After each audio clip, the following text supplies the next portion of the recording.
सर्वसामान्यांचा बुलंद आवाज बीजी 24 तास. हे काम नव्हे, जबाबदारी आमची.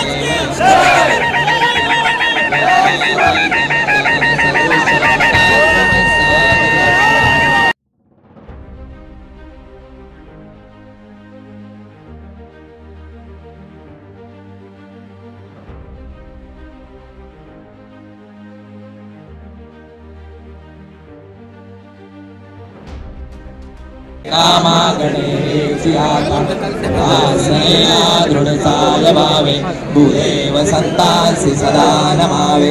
सत्कर्मयोगे वयगाल भावे सर्वांमुखी मंगल बोल भावे. त्यास्थळी ये मन जाय माझे त्यास्थळी ये निज रूप तुझे. मी ठेवितो मस्तक ज्या ठिकाणी तेथे तुझे सद्गुरु पाय दोन्ही.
थांबे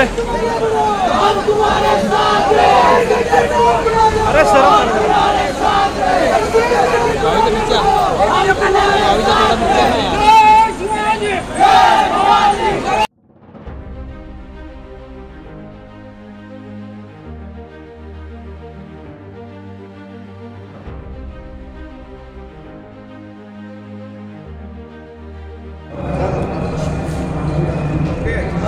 Yes, sir.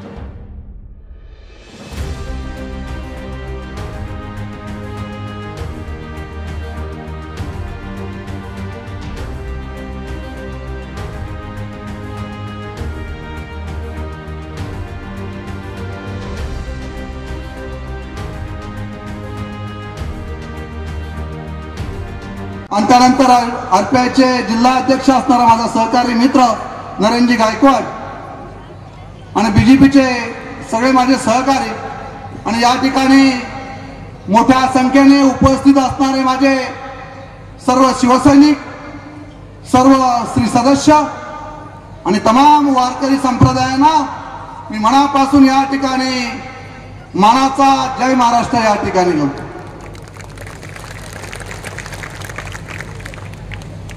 खरं तर आपण हा ऐतिहासिक लोकार्पण सोहळा या ठिकाणी संपन्न झालेला आहे। आदरणीय राज्याचे मुख्यमंत्र्यांच्या शुभ हस्ते आपण या ठिकाणी पाहत आलेला आहात की कर्जतचं असणारं ते प्रवेशद्वार, त्या ऐतिहासिक प्रवेशद्वाराला आपण त्या ठिकाणी महाराष्ट्र भूषण तीर्थरूप नानासाहेब धर्माधिकाऱ्यांचं त्या ठिकाणी नाव देण्यात आलेलं आहे आणि त्या प्रवेशद्वाराचा लोकार्पण सोहळा आदरणीय राज्याचे मुख्यमंत्र्यांच्या हस्ते या ठिकाणी संपन्न झाला। त्यानंतर आपण पाहिलं की त्या ठिकाणी आपण कर्जतमध्ये प्रति पंढरपूर आणि आळंदी हे दोन्ही तीर्थक्षेत्र आपण त्या ठिकाणी एकत्रपणे संगम करण्याचा प्रयत्न केला। चंद्रभागा आणि इंद्रायणी यांचा संगम त्या ठिकाणी उल्हास नदीच्या काठावर महाराष्ट्रातली सर्वात मोठी विठ्ठलाची मूर्ती 52 फूट आपण त्या ठिकाणी उभारली। त्या विठ्ठलाच्या मूर्तीचा लोकार्पण सोहळा आपण त्या ठिकाणी पाहिला। त्यानंतर रायगड ही खऱ्या अर्थाने छत्रपती शिवाजी महाराज यांच्या पदस्पर्शाने पावन झालेली ही भूमी, या भूमीमध्ये छत्रपती शिवाजी महाराजांची शिवसृष्टी आपण त्या ठिकाणी साकारलेली आहे। त्यानंतर धर्मवीर संभाजी महाराज यांचं स्मारक, असं भव्य दिव्य स्मारक आपण त्या ठिकाणी पाहिले। त्याचं सुद्धा लोकार्पण सोहळा राज्याचे मुख्यमंत्री आदरणीय एकनाथजी शिंदे साहेब यांच्या शुभ हस्ते झालेला आहे। या ठिकाणी आपण पाहिलं की या कर्जत तालुक्यामध्ये असणारी सर्व प्रशासकीय इमारती ज्या आहेत त्या एका छताखाली या ठिकाणी आणलेल्या आहेत आणि भव्य दिव्य असं प्रशासकीय भवन या ठिकाणी उभारलेलं आहे। त्याचा सुद्धा लोकार्पण सोहळा या ठिकाणी संपन्न झालेला आहे। गजानन बुवा भजन भूषण सम्राट यांच्या सुद्धा वास्तूचा आपण त्या ठिकाणी भूमिपूजन समारंभ आदरणीय राज्याचे मुख्यमंत्री एकनाथजी शिंदे साहेब यांच्या शुभ हस्ते या ठिकाणी झालेला आहे। आपण सर्वजण मोठ्या प्रमाणात या ठिकाणी उपस्थित राहिलेला आहे। सर्व वारकरी संप्रदाय असेल, श्री सदस्य असतील आणि माझा खऱ्या अर्थाने उपस्थित असणारा शिवसेनेचा कडवट शिवसैनिक आणि युवा सेनेचे माझे सगळे शिलेदार आपण मोठ्या संख्येने आपण या ठिकाणी उपस्थित राहिलेला आहे। आपण ते प्रवेशद्वार त्या ठिकाणी पाहिलं,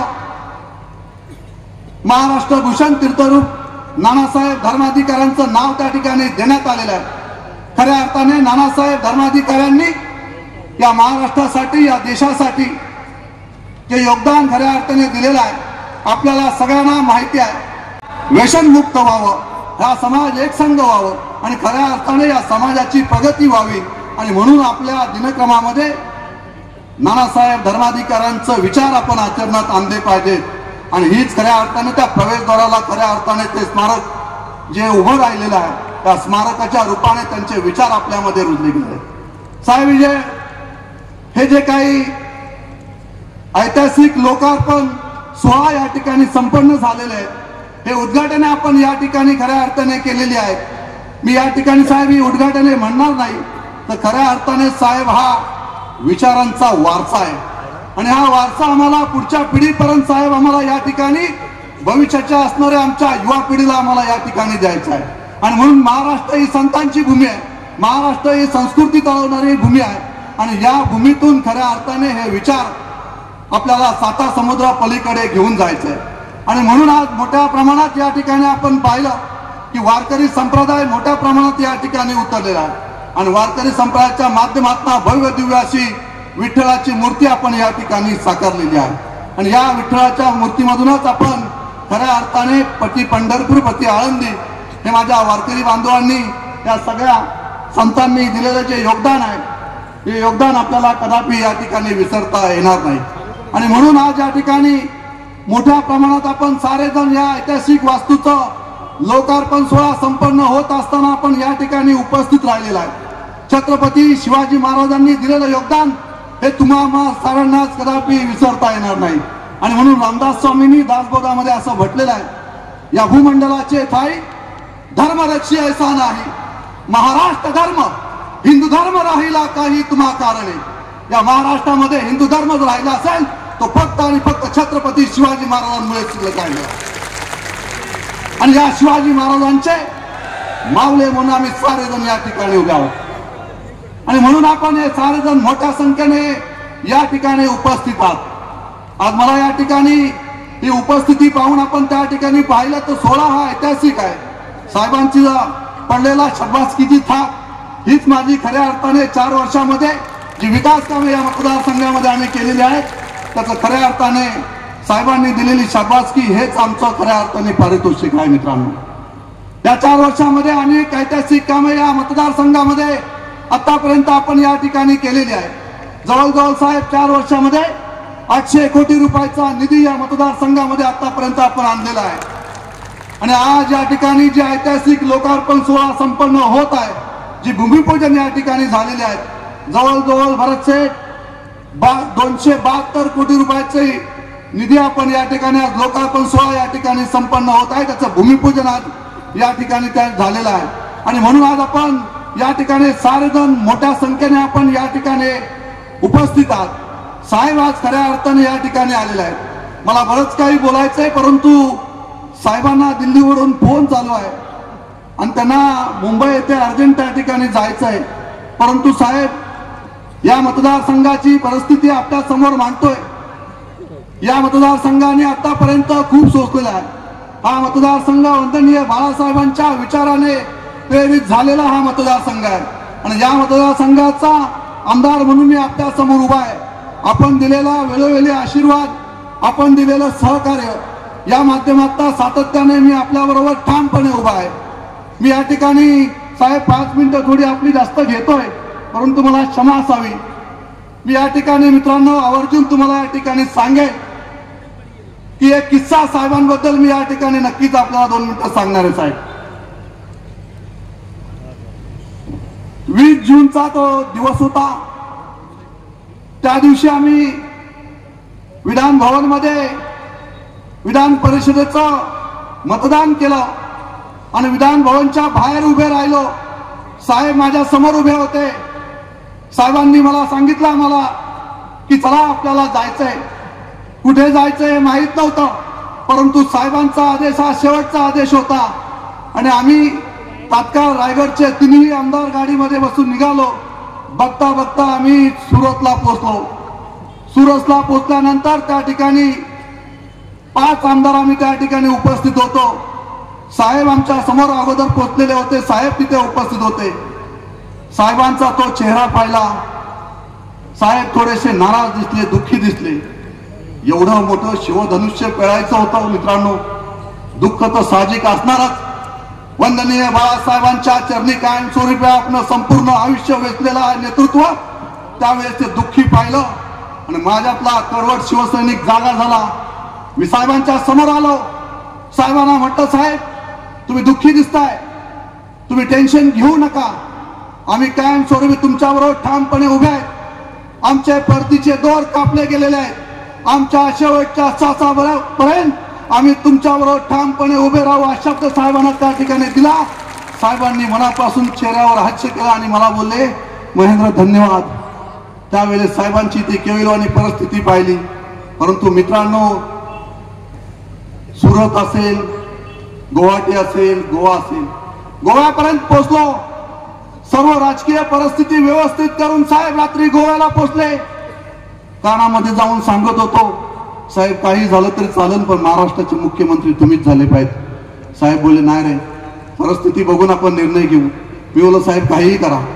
सकाळी साहेब निघाले तरी बाल हट्ट करून त्यांच्या मागे लागलो होतो, साहेब काहीही करा। साहेब बोलले, पाहतो मी मुंबईला गेल्यानंतर। आम्ही सगळे गोव्याला स्तब्ध झालेलो होतो, शांत बसलेलो होतो।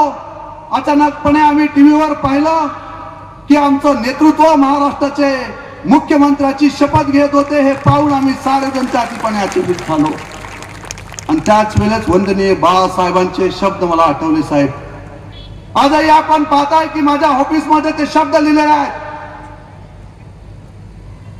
की जीवनामध्ये एकदा निर्णय घेतला की मागे फिरू नका, कारण मागे फिरणारे कधीही इतिहास रचू शकत नाही। आणि साहेबांनी ते सत्यात उतरवलेलं मी पाहिलं आणि खऱ्या अर्थाने वंदनीय बाळासाहेबांचं रूप मी माझ्या साहेबांमध्ये पाहिलं। मित्रांनो, अतिशय उत्साहित झालो आणि त्या ठिकाणी आम्ही जल्लोष साजरा केला। परंतु साहेब, विरोधकांनी टेबलावर नाचलो म्हणून आमच्यावर टीका केली। आपण आम्हाला आशीर्वाद दिलेला होता, आम्ही त्या टीकेला भीक घालत नाही, परंतु खऱ्या अर्थाने आपला आशीर्वाद त्यावेळेस आमच्या बरोबर होता। आणि खऱ्या अर्थाने महाराष्ट्रातला एक सामान्य शिवसैनिक, एक सच्चा शिवसैनिक, एक कडवट शिवसैनिक महाराष्ट्राचा मुख्यमंत्री झाला होता, म्हणून मी टेबलावर जाऊन त्या ठिकाणी जल्लोष केला होता।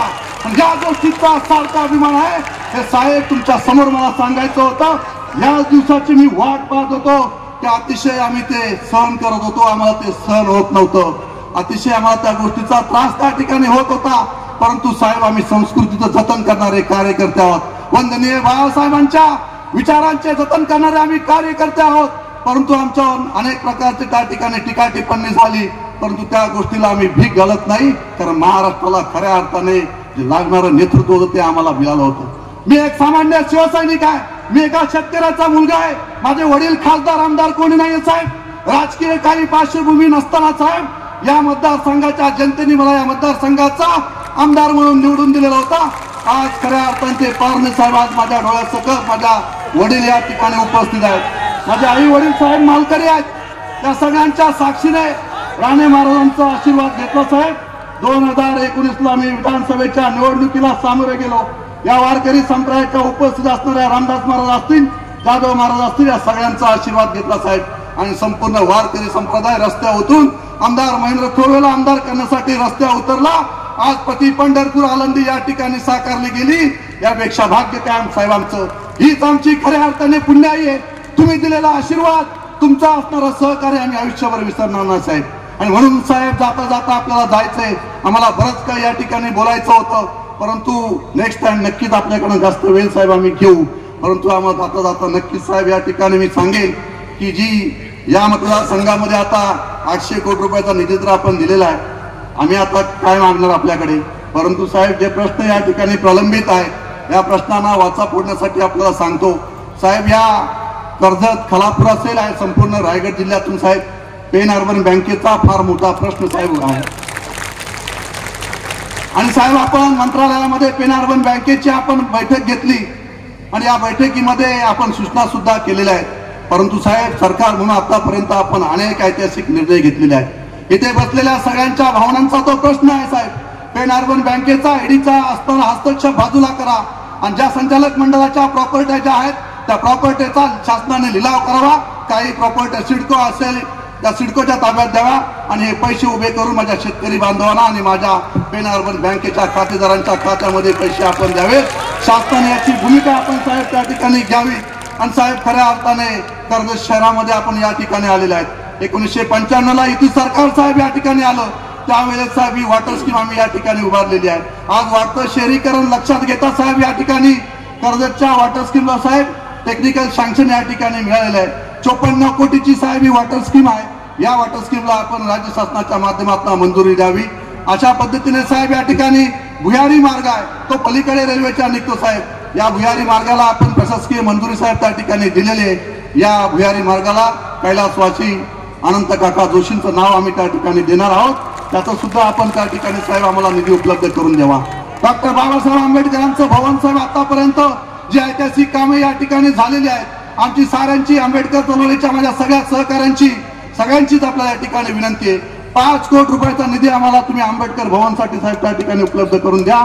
भव्य दिव्य स्मारक आम्ही आंबेडकर भवन या ठिकाणी साहेब आम्ही साकारणार आहोत, जेणेकरून ती सुद्धा वास्तू या कर्जतकरांना, संपूर्ण महाराष्ट्राला, संपूर्ण रायगड जिल्ह्याला एक ऐतिहासिक वास्तूच्या रूपाने आपल्याला त्या ठिकाणी साहेब पाहता येईल. अशाच पद्धतीने साहेब या मतदारसंघामध्ये कोयना बांधवांचे जवळजवळ 22 गावे साहेब या ठिकाणी आहेत आणि संपूर्ण रायगड जिल्ह्यामध्ये साहेब जवळजवळ 35 गावे या ठिकाणी कोयना समाजाची साहेब त्या ठिकाणी आहेत. आणि माझ्या मतदारसंघामध्ये 22 गाव आहेत. कोयनेचे प्रश्न साहेब आतापर्यंत सुटलेले नाहीत. आपण सुद्धा कोयना प्रकल्पग्रस्त साहेब त्या ठिकाणी आहात. आपण साताऱ्याचे साहेब त्या ठिकाणचे, त्या मातीतले, त्या भूमीतले आपण त्या ठिकाणी आहेत. सगळे आपले त्या ठिकाणचे बांधव या ठिकाणी वास्तव्यास आलेले आहेत. त्यांचे सुद्धा साहेब जे प्रश्न आहेत ते सुद्धा आपण लवकरात लवकर या ठिकाणी मार्गी लावावे. साहेब खऱ्या अर्थाने हे जे काही प्रश्न आहेत हे सगळे प्रश्न आपल्या माध्यमातून सुटलेच मला पूर्णपणे आत्मविश्वास आहे. मित्रांनो, आजपर्यंत या मतदारसंघासाठी 800 कोटी रुपयाचा निधी आणत असताना ज्या वेळेस साहेबांसमोर गेलो कधीही साहेबांनी माझ्याकडे पाहिलं नाही. पहिलं माझ्या पत्रावर सही करण्याचं काम साहेब करत असतात. कधी मला कोणत्या गोष्टीची कमतरता आतापर्यंत माझ्या साहेबांनी या ठिकाणी करून दिलेली नाही. आणि म्हणून असं नेतृत्व लाभणं हे सुद्धा आम्हा सगळ्यांचं भाग्य आहे. आणि म्हणून मी या ठिकाणी सांगेल किंवा सगळ्या माझ्या उपस्थित सगळ्या शिवसैनिकांना आणि सगळ्या कर्जतच्या जनतेला सांगेल का फक्त कुटुंब प्रमुख बोलून होत नाही. घरात बसून कुटुंब प्रमुख होत नसतो मित्रांनो, परंतु खऱ्या अर्थाने हे नेतृत्व 1.25 वर्षामध्ये महाराष्ट्रातील प्रत्येक कुटुंबामध्ये जाऊन जनतेची नाद असणारं नेतृत्व आणि जनतेची जाण असणारं नेतृत्व संपूर्ण महाराष्ट्रामध्ये 1.25 वर्षामध्ये फिरत आहे. आणि म्हणून या 2.5 वर्षामध्ये मागे पडलेला महाराष्ट्र साहेबांनी 1.25 वर्षामध्ये या देशामध्ये महाराष्ट्र नंबर 1 आणण्याचं काम त्या ठिकाणी केलेलं आहे. आणि म्हणून मी या ठिकाणी कर्जतच्या सगळ्या माझ्या कार्यकर्त्यांसमोर सांगेन, माझा मतदारसंघ सुद्धा जसा जे या महाराष्ट्रातील असणारे 288 मतदारसंघापैकी जे ठराविक मतदारसंघ आघाडीवर आहेत त्यामध्ये कर्जत मतदारसंघ सुद्धा नंबर 1 ला राहायला पाहिजे साहेब. त्यासाठी आम्ही सारेजण त्या ठिकाणी प्रयत्न करणार आहोत. परंतु खऱ्या अर्थाने घोषवाक्य या ठिकाणी साहेब बोलून जात आहे. मी या ठिकाणी सांगेल की मी नेहमी एक स्वप्न पाहिलेलं आहे. ज्यावेळेस या मतदारसंघाचा आमदार झालो त्यावेळेस एक स्वप्न पाहिलेलं आहे की ज्या दिवशी मी आमदार झालोय त्या दिवशी कर्जतचं नंदनवन केल्याशिवाय राहणार नाही. स्वप्न मी त्या ठिकाणी पाहिलेलं होतं. आणि आज खऱ्या अर्थाने मी या ठिकाणी साऱ्या कर्जतकरांना सांगेल हे घोषवाक्य आपण या ठिकाणी बोलायचं आहे. आणि ते घोषवाक्य असं आहे, करूया नंदनवन कर्जत खालापूर नंबर 1 ही घोषवाक्य देऊन आपण खऱ्या अर्थाने कर्जतच्या विकासाला भविष्यामध्ये सुद्धा चालना देण्याचं काम आपण त्या ठिकाणी करणार आहोत. या ठिकाणी कर्जतला साहेब अजून एक आमची महत्वाची मागणी आहे की 100 बेडचं साहेब हॉस्पिटल या ठिकाणी त्या ठिकाणी आम्हाला साहेब उभारून द्या. कर्जतचं जे पोलीस ग्राउंड आहे आपल्याला दिसतं ना, हे साहेब कर्जतचं ऐतिहासिक पोलीस ग्राउंड आहे साहेब. या पोलीस ग्राउंडवर अनेक ऐतिहासिक सभा आतापर्यंत साहेब या ठिकाणी झालेल्या आहेत. अनेक सभा या ठिकाणी साहेब झालेल्या आहेत. काही सभांना अभूतपूर्व सभा म्हणून संबोधलं गेलेलं आहे. परंतु मी साहेब या ठिकाणी सांगेन अभूतपूर्व शब्द सुद्धा कमी आहे. याची उपस्थित असणारी सभा जी आहे ही या पोलीस ग्राउंडवरची सभा ही ऐतिहासिक सभा न भूतो न भविष्यती अशी सभा साहेब या ठिकाणी झालेली आहे. आणि ही खऱ्या अर्थाने शिवसेनेचा वारसा जपण्याचं काम, या शिवसेनेच्या विचारांचा वारसा जपण्याचं काम आम्ही सारेजण एकत्रपणे करू. आणि शिंदे साहेबांचं हात बलकट करण्याचं काम आम्ही एकत्रपणे येऊन करू. आणि आज सगळ्यांना मनापासून उपस्थित असणाऱ्या साऱ्यांना मनापासून या ठिकाणी जय महाराष्ट्र करतो. उपस्थित माझ्या सर्व सहकार्यांना या ठिकाणी जय महाराष्ट्र करतो आणि या ठिकाणी आपली रजा घेतो. जय हिंद, जय महाराष्ट्र.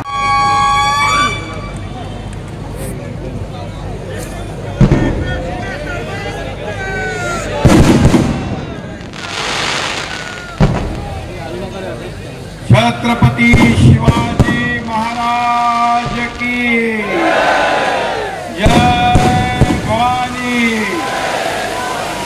छत्रपती छत्रपती संभाजी महाराज की जय भवानी।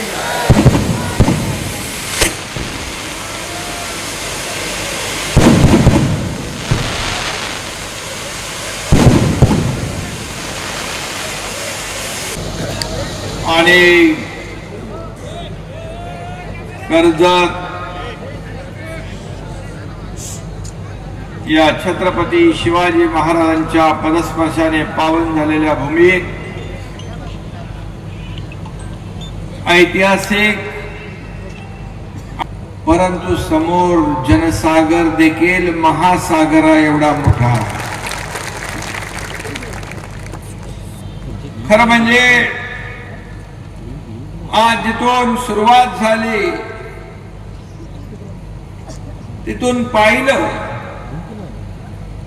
सर्व लोक वारकरी धारकरी सर्व माता भगिनी तरुण ज्येष्ठ सगळे रस्त्याने सोबत चालत होते। आणि मी महेंद्रला विचारलं, अरे बाबा माणसं सगळी इकडे मग सभेला काय? बोले सभा गच्च फुल भरलेली आहे आणि ही अधिकची माणसं आपल्या बरोबर चालताय। आणि हा जो महापूर जो आहे हा महापूर पाहिल्यानंतर मला वाटतं या महापुरात सर्व विरोधक वाहून जातील अशा प्रकारचा आज ऐतिहासिक कार्यक्रम या ठिकाणी होतोय। महेंद्र थोरवे यांनी अत्यंत कमी वेळात कामांचा एवढा डोंगर उभा केलाय। मला माहित नव्हतं 800 कोटी रुपये त्याने त्याच्या तोंडून सांगितलं, कारण त्यांनी हेही सांगितलं की मी मुख्यमंत्र्यांच्या समोर गेल्यानंतर मला कधी विचारत नाहीत, सही करतात। अशा सह्या त्याने अनेक घेतल्या म्हणून 800 कोटी रुपये इकडे घेऊन आलाय। तो निधी कसा आणायचा हे महेंद्र थोरवे यांना माहित आहे। तसं इथं भरत शेठना पण चांगलं माहित आहे आणि महेंद्र दळवींना पण माहित आहे। खरं म्हणजे आज जो काही डोंगर कामाचा उभा राहिला, जो निधी आणि विकास कामांचा धडाका महेंद्र थोरवे यांनी लावल्यामुळेच आपण एवढ्या मोठ्या संख्येने त्याच्या कामाची पोच पावती आज आपण दिलेली आहे। आणि मैदान कुठेही कोपरा शिल्लक नाही, खचाखच भरलंय। मला वाटतं आतापर्यंतच्या या मैदानाचे सगळे रेकॉर्ड महेंद्र तुम्ही तोडलेले आहेत। आणि आजचा अनेक उद्घाटन लोकार्पण होत असतात, परंतु आजचा जो हा कार्यक्रम आहे तो आध्यात्मिक आणि ऐतिहासिक असा। कारण सगळ्यात अगोदर सगळ्यात आधी महाराष्ट्र भूषण तीर्थरूप नानासाहेब धर्माधिकारी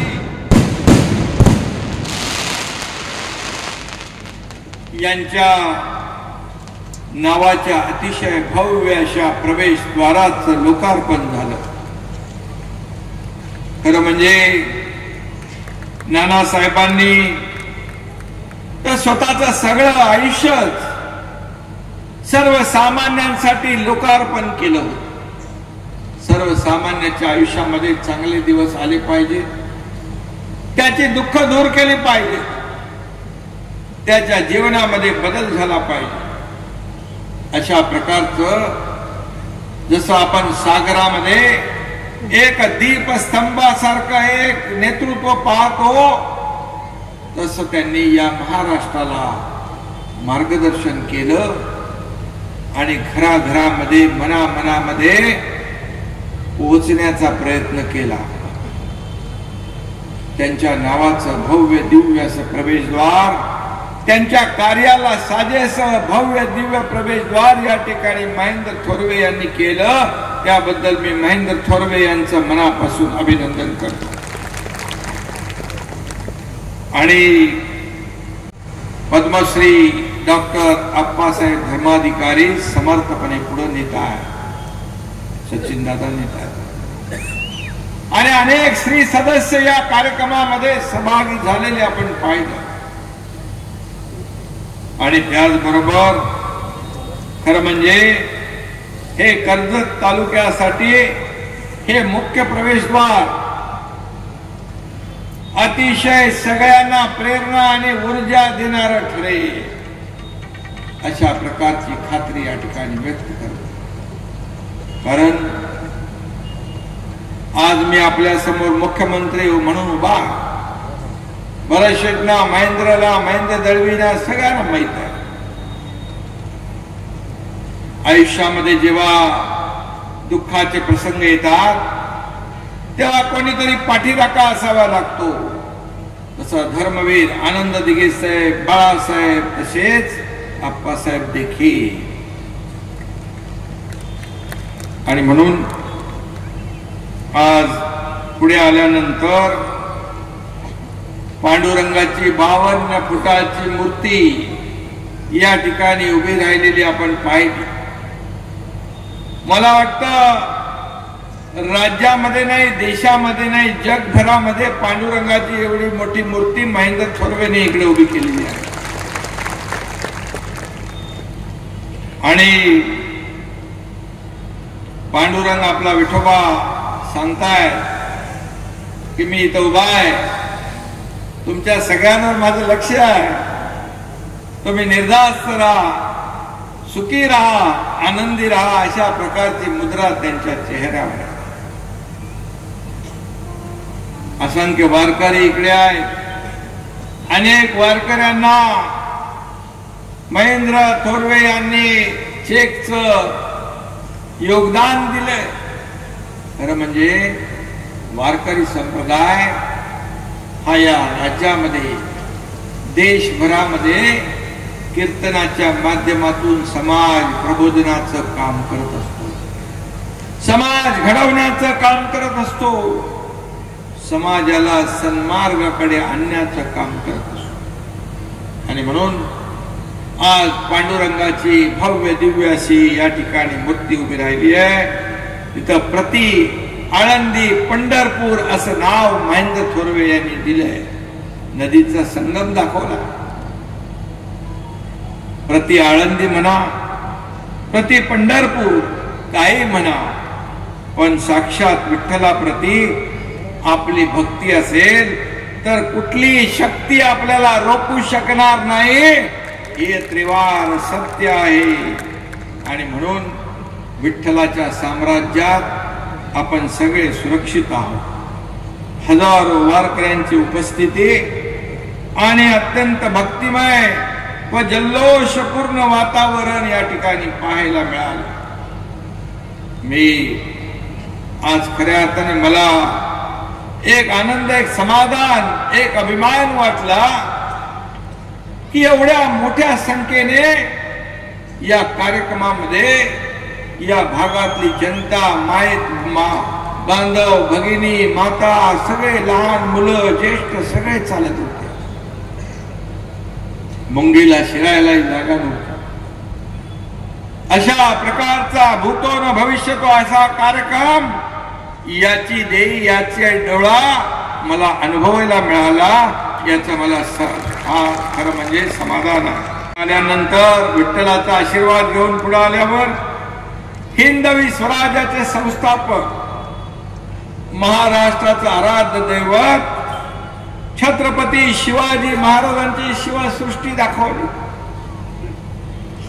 आणि छत्रपती शिवाजी महाराज हे महाराष्ट्राचं आराध्य दैवत.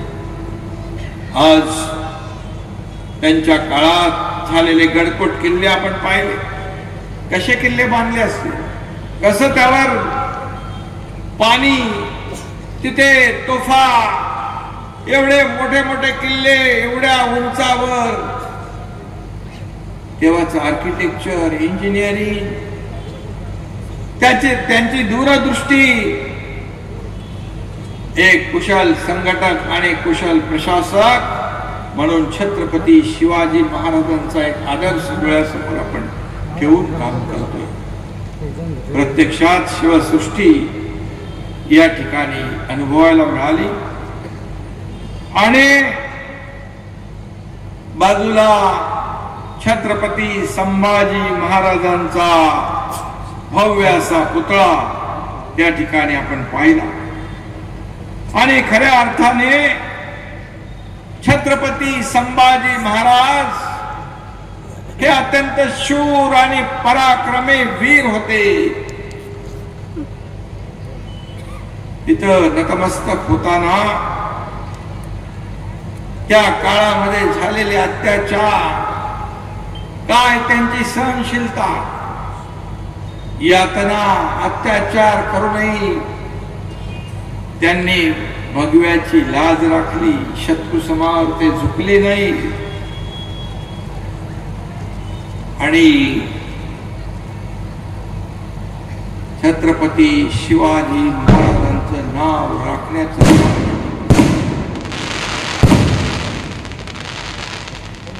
या महत्वपूर्ण आणि ऐतिहासिक सुवर्ण क्षणाचे साक्षीदार होण्यासाठी गडकोट किल्ल्यावर प्रेम करणारे, दुर्ग संवर्धन करणारे देखील हजारो शिलेदार शिवप्रेमी या सर्व कार्यक्रमामध्ये उपस्थित राहताना मी पाहिले. खरं म्हणजे धर्मवीर छत्रपती संभाजी महाराजांचं एक रूप आणि कार्य पाहिलं तर एक हिंदुत्ववादी विचारांनी प्रेरित झालेल्या तरुणांसाठी एक आश्वासक आणि प्रेरणादायी, ऊर्जादायी या ठिकाणी स्मारक ठरेल असा विश्वास या ठिकाणी व्यक्त करतो. साक्षात विठ्ठल आणि या सर्व महाविभूतींचं दर्शन झाल्यानंतर 800 कोटी घेतलेले आहेत, त्यांना पूर्ण मला वाटतं 1000 कोटी करायचे आणि म्हणून कर्जत मध्ये 100 बेडचं हॉस्पिटल व्हावं अशी मागणी तुमच्या आमदारांनी केली आहे. त्याला देखील मान्यता दिली जाईल. डॉक्टर बाबासाहेब आंबेडकर भवनाकरता 5 कोटी निधीची मागणी केली आहे, ती देखील मान्य केली जाईल.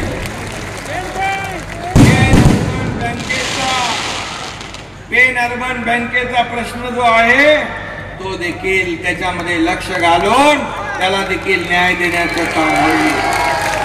कर्जत नळ पाणी पुरवठा योजना जी आहे त्याला देखील मला वाटतं ते आपल्या प्रोसेस मध्ये आहे महेंद्र, ते देखील मान्य केलं जाईल. शेवटी नळ पाणी पुरवठा योजना आणि आपल्याला सांगतो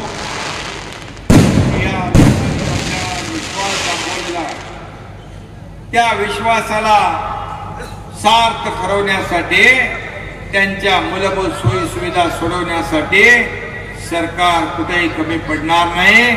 तुम्ही एवढं प्रेम महेंद्रवर केलंय त्यामुळे सरकार पैसे देताना आखडता हात घेणार नाही हा शब्द आहे. भरत शेठची शिवसृष्टी आपण 50 कोटी जाहीर केले, ती होईल रायगडला. आणि म्हणून स्थापन झालेले सरकार त्यांचा आदर्श डोळ्यासमोर ठेवून आपण काम करतो, प्रेरणा ऊर्जा ठेवून काम करतो. आणि म्हणून त्यांच्यासाठी जेवढं काही करू तेवढं थोडंच, एवढंच आपल्याला सांगतो. आणि महेंद्र थोरवे यांचं मनापासून मी खूप खूप अभिनंदन करतो. त्यांच्या पाठीशी एवढ्या प्रचंड मोठ्या ताकदीने आपण उभं राहिला. हा महासागर, हा जनसागर जो आहे त्यांच्या पाठीशी कायम आपले आशीर्वाद असेच ठेवा. धन्यवाद. जय हिंद, जय महाराष्ट्र.